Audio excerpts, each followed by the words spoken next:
This time on I Dream of Words, we're continuing our series on English verb groups, what people sometimes like to talk about as the dreaded phrasal verbs, making them far less complex and taking out the rote learning that tends to be the preferred method of teaching them. If you haven't watched the first video in this series, it might be a good place to start. In that, I give an explanation of why looking at these verbs and prepositions as linked or distinct is a terrible approach, and why looking at the prepositions as the driving force behind the meaning makes things far easier to understand without all the mess of memorization and endless examples and repetitions. I'm not going to go back over the explanation here though, so we can get right into some new examples. In each video in the rest of the series, we will take a look at some verbs and their prepositions, but we're going to look at them as examples, not as a list. I will go through the options of prepositions and look at why those mean what they do. That way, you won't have to memorize or learn lists of verbs, just the possibilities for the prepositions, so you can apply them to new situations. We'll see why the links make sense without having to memorize them, just from what you already understand about the prepositions. This won't be a complete or comprehensive look at verbs and prepositions in the entire language, just a sample that gives you a method you can use for understanding and building verb groups of your own. In this video, we're going to look at two of the most common verbs that get used with prepositions, come and get. These two verbs give a great overview of how prepositions work with verbs in English, because they simply have so many options. Come is frequently used with across, down, through, on, to, from, about, around, into, as, and up with. Get is paired with across, over, along, on, around, away, away with, back, back at, back into, over, around, around to, together, together with, up, down, through, and by. Looking at just these two verbs, you will have a solid understanding of verb groups.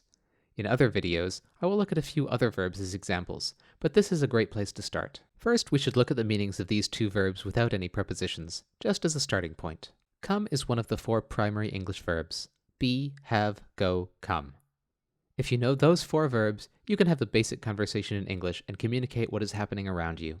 If you're missing any of them, even the most rudimentary conversation is nearly impossible to make sense of. Be is the main English state verb. To be something is to have a particular property or description. It isn't about doing, just about existence. It also functions as a helper verb for continuous and future forms. Have is the main English possessive verb and, just to be confusing, is the helper verb for perfect forms. Go and come are directional verbs of movement, and they are opposite only in direction. They have the same meaning with the exception of focus. To go is to move in a direction away from the speaker, while to come is to move in a direction toward the speaker. It's important to note that the direction is not determined by the subject of the sentence. If the speaker is at home, the sentence might be, "My sister is coming home." But if the speaker is in the park, the sentence becomes, "My sister is going home." In these examples, the subject has not changed location, only the speaker. Get is one of the most commonly used verbs in English, perhaps more common even than the directional verbs, and is likely the one with the most prepositions that get added to it. It has so many possible meanings, and these are mostly dictated by the preposition and object that follow. It is also incredibly common in idiomatic expressions. This verb is likely the source of more confusion and fear surrounding verb groups and English learners than any other, which is why we're looking at it now. We'll start with come, though, as that is an easier verb to understand in the context. To start, these are the prepositions we're going to look at: across, down, through, on, to, from, about, around, into, as, and up with. I should probably mention something here. I am not a believer in a strong and accurate difference between forms of words in English. I've talked about it in other videos, but I will just briefly say it here again. Some of these words are ordinarily seen as adverbs, for example. The difference between word types is fluid and flexible, and I am talking about how they function in the current situation rather than how they function on their own, which is realistically irrelevant to learning a language. If a word functions as a preposition, if it links a verb to an object or defines the manner of a verb in a specific way, we will call it a preposition. If you want to think of these as adverbs, that's completely up to you. The way the word functions in the sentence is what's important, not what you call it or how you write it in your notes. With this huge list of possible prepositions, and it's not complete, just the ones that are useful for this example, it's better to start with what they actually mean in these situations. Across is directional. It is talking about moving within something. If you were to draw a square and then link the corners farthest away from each other, across would describe the line. Down is also directional. It is about moving with the direction of gravity. If you bend forward at the waist, you would be looking down. Through is another directional indicator. It has nearly the same meaning as across, but it usually has the additional meaning that there is resistance to the movement. On is about location. When you drew that square for across, the drawing was on the page. To is also about location. It determines the end point of movement. From is the opposite of to. It determines the start point of movement. About and around are two more location words. They mean that something is close or near. These have many imaginary meanings, but the concrete version is about proximity, closeness. Into is another location word. It is usually a synonym of to, but it has the additional meaning of the location being within something. As is a descriptive word. It refers to how something is done. Up with.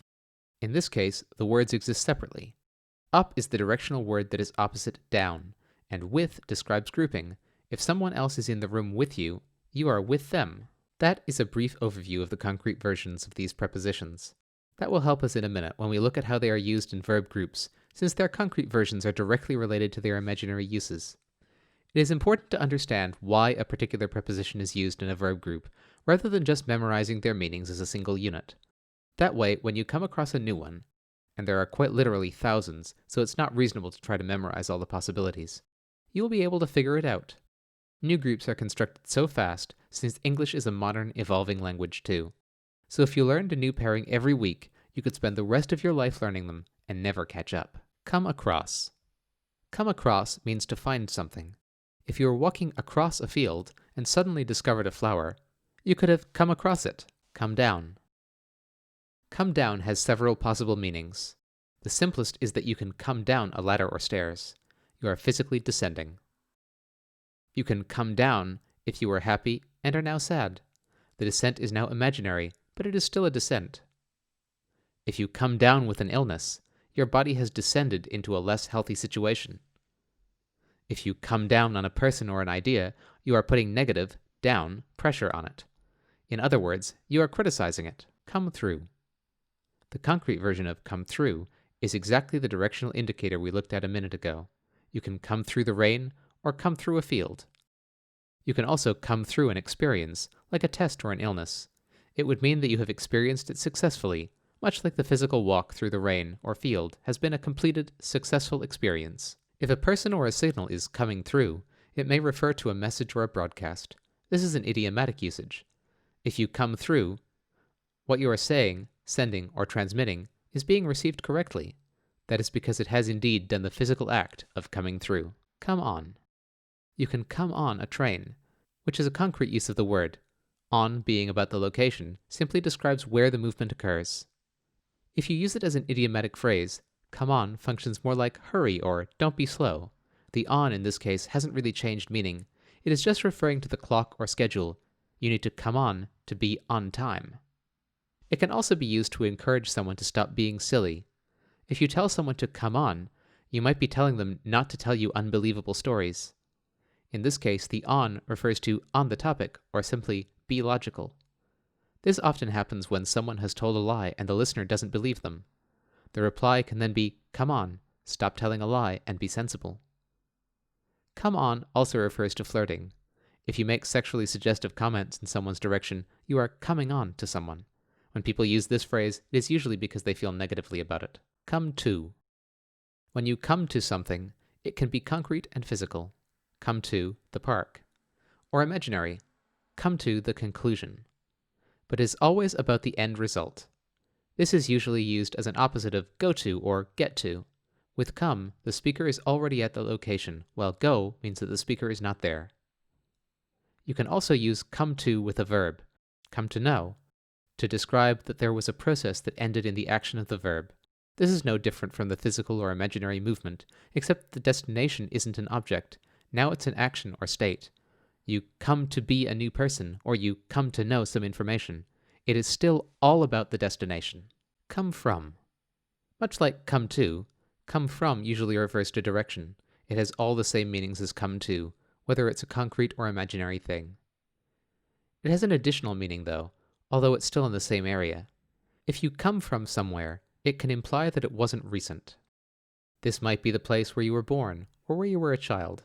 If I come from Canada, that might refer to the fact that I was recently there and have just arrived, or that I was a child there and that it is where I identify as my home. Come about. Come about is an old, mostly outdated use of come, but it still shows up in a few places. It is also used when people talk about boats or airplanes. About refers to being close to something, and this is no different. It means that something has completely changed its direction in a small, close area. It can also refer to a topic of discussion. Again, if you come about a test, you have arrived, come, to talk about a topic that is close to the speaker and the listener. About. Come around. In much the same way as about, around is talking about being close to something. If you come around the place you lived when you were a child, you are physically in that location. You can also come around to an idea. If someone says this, it means the speaker already has the idea, and the subject is now close to their way of thinking. Come into. When you come into somewhere, you are physically located within it. In a more imaginary sense, you can come into money or something else of value. It has much the same meaning since into is referring to the subject being surrounded by it. You can imagine jumping into a lake filled with coins when someone has come into a fortune. Come as. If you come as something, you're representing something else. This could be by wearing a costume. They came to the party as superheroes. Or by being in a place instead of someone else. They came as a representative of the government. Come up with. This is a bit of a special case, since it's the first example with two linked prepositions. With refers to addition, something being added to what is already there. Up, of course, is about direction. So when you come up with an idea, the idea is new, added to your existing knowledge, and it is positive. Positive concepts are always associated with up in English, while negative is down. This is mostly because English developed in Western Europe, where Christian doctrine held that people who lived a good life would go up to heaven, while those who were bad would go down to hell. The convention of positive things being up and negative things being down, though, no longer has religious overtones, and is used everywhere from this kind of expression to the up and down icons on your phone or computer. In a concrete sense, get is about possession. In an imaginary sense, get usually refers to having an idea, or the possibility of doing something. In most groups, including get, the notion of having, acquiring, or understanding something new is the main meaning. Get across. Much like come across, get across can be used in either its physical sense or in a more imaginary way. If you physically get across a lake, you have crossed it and are now on the other side. If you get across an idea, you have successfully communicated it from one place to another, much like crossing a lake, just in words and thoughts instead of water. Get along. If you get along with someone, you are happy together. Along is about physical distance. If you walk along a road, you have gone from one part to another while staying on the road. In the imaginary sense, when you get along with someone, you are spending time, or distance, with them, and the result is positive. Get on. The most common use for this group is the physical meaning. If you get on a train, you are now physically located on the train. You can get on stage or get on board, which can be used physically or in the imaginary sense, that you are now on an idea. In other words, that you agree with it. The other use for get on is less physical. You can get an item on sale, where the item instead of the person is on or agreeing with the idea of being sold at a lower price. Get around. If you get around something, you have avoided it. Around, as we have already seen, refers to being close to something. If you get around, you have come close to it but not actually gone to it. You can get around a law or a regulation, for example, by not actually breaking it, but coming very close. You can get around a person by avoiding being stopped by them from doing something you want to do. You can also get around in a colloquial sense by having sexual relations with multiple people. A person who gets around would be someone who is promiscuous. This is a very informal use, but you will likely hear it and read it frequently in English. Get away. In the physical sense, you can get away from a location. You can escape it. Away is a location marker that identifies the source of movement once the movement is no longer there. If you get away with something, it means that the action is usually bad, but that you have not been punished for it. There have been no negative consequences. In other words, you have gotten away with the action by getting away from or escaping its expected negative effects. Get back. If you get back something, it has been returned. Much like if you get something, you are receiving it. Back simply refers to the fact that you are the original starting point. Get back at. To get back at someone is to have revenge. The meaning is quite straightforward. The person has done something that you believe is wrong. They sent a negative action into the world, and it is returning, coming back, to them. They receive it. This is the colloquial usage, but it is very common. Get back into. If you did something often and stopped, you can get back into it. The enjoyment, much like anything else, that returns is coming back in much the same way. After an injury is healed, for example, you may get back into jogging. Get over. To get over something is to stop worrying or suffering. Over refers to something being located above another object. In this case, you are no longer in suffering or worry, but have distance from it. In English, positive distance is usually up. If you go up from in, you are over. After some time, you may get over the cold. In time, after a breakup, you will get over your former partner. Get around to. If you get around to something, it means that you have, after time has passed, done it. Since around means being close to something, this refers to making time to get close to an action.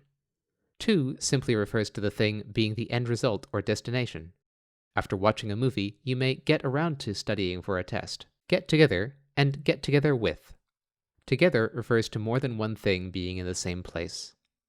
If you get together with someone, you have met or possibly begun a romantic relationship. If two people get together, they have had a meeting or begun dating. The physical proximity may or may not be necessary, but the idea of closeness is the important part of this expression. Get up. To get up is to wake or leave your bed. Up, as we have already seen, is a positive direction. Sleep, while seen as desirable, is usually thought of as a negative thing, that we need it. Stopping sleep in the morning, then, you can get up. Get down. The physical interpretation of get down would be to descend. You can get down from the top of the stairs to the floor below. If you get down an idea or a sentence, it is now located on the piece of paper or the screen. It has descended from your head, where ideas live and sentences are created, to the paper. The descent is physical, so it is represented by down. There's a colloquial expression that uses get down to mean dance or party.